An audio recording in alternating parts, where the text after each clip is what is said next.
ओम शांति। 26 मार्च 2025। बाबा के महावाक्य। मीठे बच्चे, तुमने बाप का हाथ पकड़ा है। तुम गृहस्थ व्यवहार में रहते भी बाप को याद करते करते तमो प्रधान से सतो प्रधान बन जाएंगे। प्रश्न, तुम बच्चों के अंदर में कौन सा उल्लास रहना चाहिए? तख्तनशीन बनने की विधि क्या है? उत्तर, सदा उल्लास रहे कि ज्ञान सागर बाप हमें रोज ज्ञान रत्नों की थालियां भर भर कर देते हैं। जितना योग में रहेंगे उतना बुद्धि कंचन होती जाएगी। यह अविनाशी ज्ञान रत्न ही साथ में जाते हैं। तख्तनशीन बनना है तो मात पिता को पूरा पूरा फॉलो करो, उनकी श्रीमत अनुसार चलो और उनको भी आप समान बनाओ। ओम शांति। रूहानी बच्चे इस समय कहाँ बैठे हैं? कहेंगे रूहानी बाप की यूनिवर्सिटी अथवा पाठशाला में बैठे हैं। बुद्धि में है कि हम रूहानी बाप के आगे बैठे हैं। वह बाप हमको सृष्टि के आदि मध्य अंत का राज समझाते हैं अथवा भारत का राइज और फॉल कैसे होता है यह भी बताते हैं। भारत जो पावन था वह अब पतित है। भारत सिरताज था, फिर किसने जीत पाई है? रावण ने। राजाई गवा दी तो फॉल हुआ ना। कोई राजा तो है नहीं, अगर होगा भी तो पतित ही होगा। इस ही भारत में सूर्यवंशी महाराजा महारानी थे। सूर्यवंशी महाराजाए और चंद्रवंशी राजाए थे। यह बातें अब तुम्हारी बुद्धि में है। दुनिया में यह बातें कोई नहीं जानते। तुम बच्चे जानते हो। हमारा रूहानी बाप हमको पढ़ा रहे हैं। रूहानी बाप का हमने हाथ पकड़ा है। भल हम रहते गृहस्थ व्यवहार में हैं, परंतु बुद्धि में है कि अभी हम संगम युग पर खड़े हैं। पतित दुनिया से हम पावन दुनिया में जाते हैं। कलयुग है पतित दुनिया, सतयुग है पावन दुनिया। पतित मनुष्य पावन मनुष्यों के आगे जाकर नमस्ते करते हैं। है तो वह भी भारत के मनुष्य, परंतु वह दैवी गुण वाले हैं। अभी तुम बच्चे जानते हो, हम भी बाप द्वारा ऐसे दैवी गुण धारण कर रहे हैं। सतयुग में यह पुरुषार्थ नहीं करेंगे, वहां तो है प्रारब्ध। यहाँ पुरुषार्थ कर दैवी गुण धारण करने हैं। सदैव अपनी जांच रखनी है। हम बाबा को कहाँ तक याद कर तमो प्रधान से सतो प्रधान बन रहे हैं। जितना बाप को याद करेंगे उतना सतो प्रधान बनेंगे। बाप तो सदैव सतो प्रधान है। अभी भी पतित दुनिया पतित भारत है। पावन दुनिया में पावन भारत था। तुम्हारे पास प्रदर्शनी आदि में भिन्न भिन्न प्रकार के मनुष्य आते हैं। कोई कहते हैं जैसे भोजन जरूरी है वैसे यह विकार भी भोजन है, इनके बिना मर जाएंगे। अब ऐसी बात तो है नहीं। सन्यासी पवित्र बनते हैं फिर मर जाते हैं क्या? ऐसे ऐसे बोलने वाले के लिए समझा जाता है कोई बहुत अजामिल जैसे पापी होंगे जो ऐसे ऐसे कहते हैं। बोलना चाहिए क्या इस बिगर तुम मर जाएंगे जो भोजन से इनकी भेंट करते हो? स्वर्ग में आने वाले जो होंगे वह होंगे सतो प्रधान। फिर पीछे सतो रजो तमो में आते हैं ना। जो पीछे आते हैं उन आत्माओं ने निर्विकारी दुनिया तो देखी ही नहीं है। तो वह आत्माएं ऐसे ऐसे कहेंगी कि इन बिगर हम रह नहीं सकते। सूर्यवंशी जो होंगे उनको तो फौरन बुद्धि में आएगा, यह तो सत्य बात है। बरोबर स्वर्ग में विकार का नाम निशान नहीं था। भिन्न भिन्न प्रकार के मनुष्य भिन्न भिन्न प्रकार की बातें करते हैं। तुम समझते हो कौन कौन फूल बनने वाले हैं? कोई तो कांटे ही रह जाते हैं। स्वर्ग का नाम है फूलों का बगीचा। यह है कांटों का जंगल। कांटे भी अनेक प्रकार के होते हैं ना। अभी तुम जानते हो हम फूल बन रहे हैं। बरोबर यह लक्ष्मी नारायण सदा गुलाब के फूल हैं। इनको कहेंगे किंग ऑफ फ्लावर्स। दैवी फ्लावर्स का राज्य है ना। जरूर उन्होंने भी पुरुषार्थ किया होगा, पढ़ाई से बने हैं ना। तुम जानते हो अभी हम ईश्वरीय फैमिली के बने हैं। पहले तो ईश्वर को जानते ही नहीं थे। बाप ने आकर के यह फैमिली बनाई है। बाप पहले स्त्री को अडॉप्ट करते हैं, फिर उन द्वारा बच्चों को रचते हैं। बाबा ने भी इनको अडॉप्ट किया, फिर इन द्वारा बच्चों को रचा है। यह सब ब्रह्मा कुमार कुमारियां है ना। यह नाता प्रवृत्ति मार्ग का हो जाता है। सन्यासियों का है निवृत्ति मार्ग। उसमें कोई मम्मा बाबा नहीं कहते, यहाँ तुम मम्मा बाबा कहते हो। और जो भी सत्संग है वह सब निवृत्ति मार्ग के है। यह एक ही बाप है जिसको मात पिता कह पुकारते हैं। बाप बैठ समझाते हैं। भारत में पवित्र प्रवृत्ति मार्ग था, अब अपवित्र हो गया है। मैं फिर से वही प्रवृत्ति मार्ग स्थापन करता हूँ। तुम जानते हो हमारा धर्म बहुत सुख देने वाला है, फिर हम और पुराने धर्म वालों का संग क्यों करें। तुम स्वर्ग में कितने सुखी रहते हो। हीरे जवाहरातों के महल होते हैं। यहाँ भल अमेरिका रशिया आदि में कितने साहूकार हैं, परंतु स्वर्ग जैसे सुख हो ना सके। सोने की ईंटों जैसे महल तो कोई बना ना सके। सोने के महल होते ही हैं सतयुग में। यहाँ सोना है ही कहाँ। वहां तो हर जगह हीरे जवाहरात लगे हुए होंगे। यहाँ तो हीरों का भी कितना दाम हो गया है। यह सब मिट्टी में मिल जाएंगे। बाबा ने समझाया है, नई दुनिया में फिर सब नई खानियां भरतू हो जाएंगी। अभी यह सब खाली होती रहेंगी। दिखाते हैं सागर ने हीरे जवाहरातों की थालियां भेंट की। हीरे जवाहरात तो वहां तुमको ढेर मिलेंगे। सागर को भी देवता रूप समझते हैं। तुम समझते हो बाप तो ज्ञान का सागर है। सदा उल्लास रहे कि ज्ञान सागर बाप हमें रोज ज्ञान रत्नों जवाहरातों की थालियां भरकर देते हैं। बाकी वह तो पानी का सागर है। बाप तुम बच्चों को ज्ञान रतन देते हैं, जो तुम बुद्धि में भरते हो। जितना योग में रहेंगे उतना बुद्धि कंचन होती जाएगी। यह अविनाशी ज्ञान रत्न ही तुम साथ में ले जाते हो। बाप की याद और यह नॉलेज है मुख्य। तुम बच्चों को अंदर में बड़ा उल्लास रहना चाहिए। बाप भी गुप्त है, तुम भी गुप्त सेना हो। नॉन वायलेंस अननोन वॉरियर्स कहते हैं ना। फलाना बहुत पहलवान वॉरियर्स है, परंतु नाम निशान का पता नहीं है। ऐसे तो हो नहीं सकता। गवर्नमेंट के पास एक एक का नाम निशान पूरा होता है। अननोन वॉरियर्स, नॉन वायलेंस, यह तुम्हारा नाम है। सबसे पहली हिंसा है यह विकार, जो ही आदि मध्य अंत दुख देते हैं।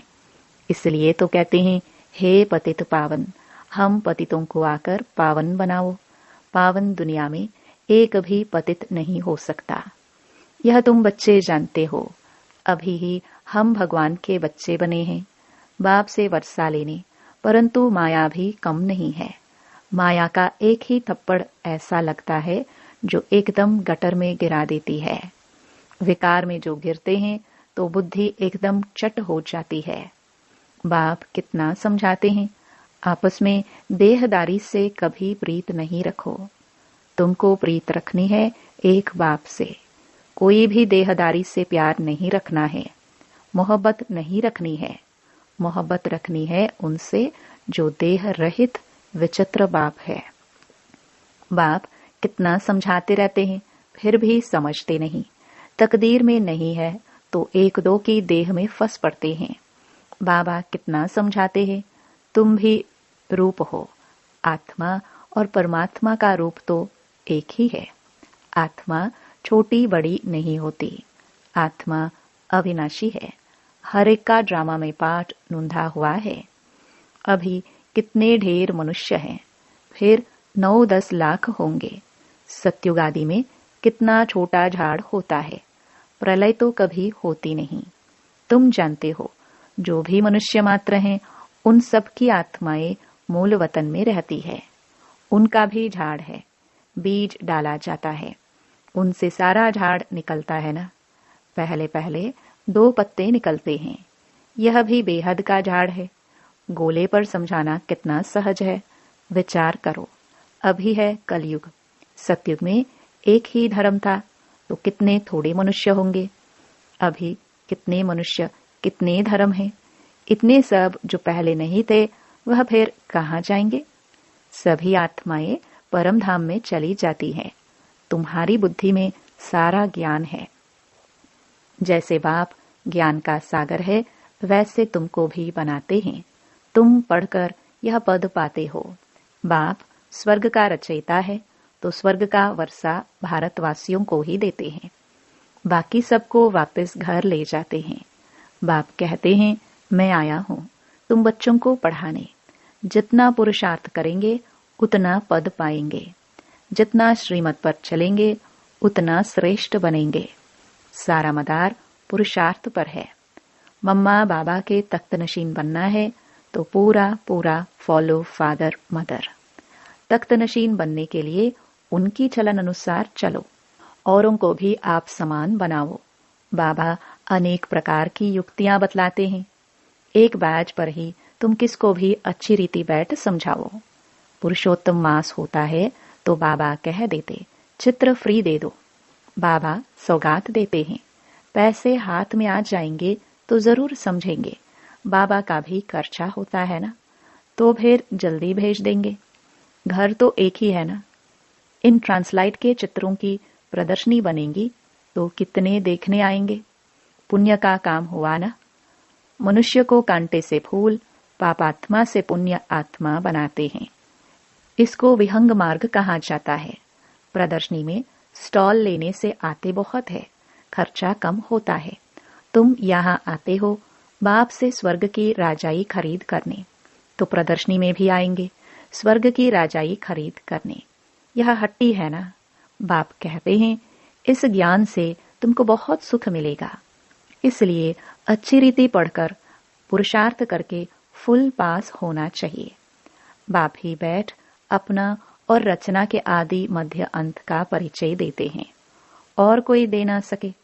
अब बाप द्वारा तुम त्रिकालदर्शी बनते हो। बाप कहते हैं, मैं जो हूँ जैसा हूँ मुझे यथार्थ रीति कोई नहीं जानते। तुम्हारे में भी नंबरवार है। अगर यथार्थ रीति जानते तो कभी छोड़ते नहीं। यह है पढ़ाई। भगवान बैठ पढ़ाते हैं। कहते हैं, मैं तुम्हारा ओबीडियंट सर्वेंट हूँ। बाप और टीचर दोनों ओबीडियंट सर्वेंट होते हैं। ड्रामा में हमारा पाठ ही ऐसा है।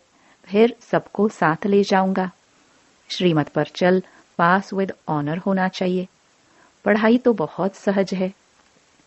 सबसे बूढ़ा तो यह पढ़ाने वाला है। शिव बाबा कहते हैं, मैं बूढ़ा नहीं, आत्मा कभी बूढ़ी नहीं होती। बाकी पत्थर बुद्धि बनती है। मेरी तो है ही पारस बुद्धि। तब तो तुमको पारस बुद्धि बनाने आता हूँ। कल्प कल्प आता हूँ। अनगिनत बार तुमको पढ़ाता हूँ। फिर भी भूल जाएंगे। सत्युग में इस ज्ञान की दरकार ही नहीं रहती। कितना अच्छी रीति बाप समझाते हैं। ऐसे बाप को फिर फारकती दे देते हैं। इसलिए कहा जाता है, महान मूर्ख देखना हो तो यहाँ देखो। ऐसा बाप जिससे स्वर्ग का वर्षा मिलता है, उनको भी छोड़ देते हैं। बाप कहते हैं, तुम मेरी मत पर चलेंगे तो अमर लोक में विश्व के महाराजा महारानी बनेंगे। यह है मृत्यु लोक। बच्चे जानते हैं, हम सो पूज्य देवी देवता थे। अभी हम क्या बन गए हैं? पतित भिखारी। अब फिर हम सो प्रिंस बनने वाले हैं। सबका एक रस पुरुषार्थ तो हो ना सके। कोई टूट पड़ते हैं, कोई ट्रेटर बन पड़ते हैं। ऐसे ट्रेटर्स भी बहुत हैं, उनसे बात भी नहीं करनी चाहिए। सिवाय ज्ञान की बातों के और कुछ पूछे तो समझो शैतानी है। संग तारे कुसंग बोरे। जो ज्ञान में होशियार बाबा के दिल पर चढ़े हुए हैं, उनका संग करो। वह तुमको ज्ञान की मीठी मीठी बातें सुनाएंगे। अच्छा, मीठे मीठे सिखिलदे सर्विसेबल वफादार फरमान बरदार बच्चों को माता पिता बाप दादा का याद प्यार और गुड मॉर्निंग। रूहानी बाप की रूहानी बच्चों को नमस्ते। धारणा के लिए मुख्य सार। जो देह रहित विचित्र है, उस बाप से मोहब्बत रखनी है। किसी देहदारी के नाम रूप में बुद्धि नहीं फसानी है। माया का थप्पड़ न लगे, यह संभाल करनी है। दूसरा, जो ज्ञान की बातों के सिवाय दूसरा कुछ भी सुनाए उसका संग नहीं करना है। फुल पास होने का पुरुषार्थ करना है। कांटों को फूल बनाने की सेवा करनी है। वरदान, एक बाप दूसरा ना कोई। इस स्मृति से बंधन मुक्त योग युक्त भव। अब घर जाने का समय है, इसलिए बंधन मुक्त और योग युक्त बनो। बंधन मुक्त अर्थात लूज ड्रेस, टाइट नहीं। ऑर्डर मिला और सेकंड में गया। ऐसे बंधन मुक्त योग युक्त स्थिति का वरदान प्राप्त करने के लिए सदा यह वायदा स्मृति में रहे कि एक बाप दूसरा ना कोई। क्योंकि घर जाने के लिए व सतयुगी राज्य में आने के लिए इस पुराने शरीर को छोड़ना पड़ेगा। तो चेक करो ऐसा एवर रेडी बने हैं या अभी तक कुछ रस्सियां बंधी हुई हैं। यह पुराना चोला टाइट तो नहीं है। स्लोगन, व्यर्थ संकल्प रूपी एक्स्ट्रा भोजन नहीं करो तो मोटेपन की बीमारियों से बच जाएंगे। अव्यक्त इशारे, सत्यता और सभ्यता रूपी कल्चर को अपनाओ। बाप को सबसे बढ़िया चीज लगती है सच्चाई। इसलिए भक्ति में भी कहते हैं गॉड इज ट्रुथ। सबसे प्यारी चीज सच्चाई है, क्योंकि जिसमें सच्चाई होती है उसमें सफाई रहती है। वह क्लीन और क्लियर रहता है। तो सच्चाई की विशेषता कभी नहीं छोड़ना। सत्यता की शक्ति एक लिफ्ट का काम करती है। ओम शांति।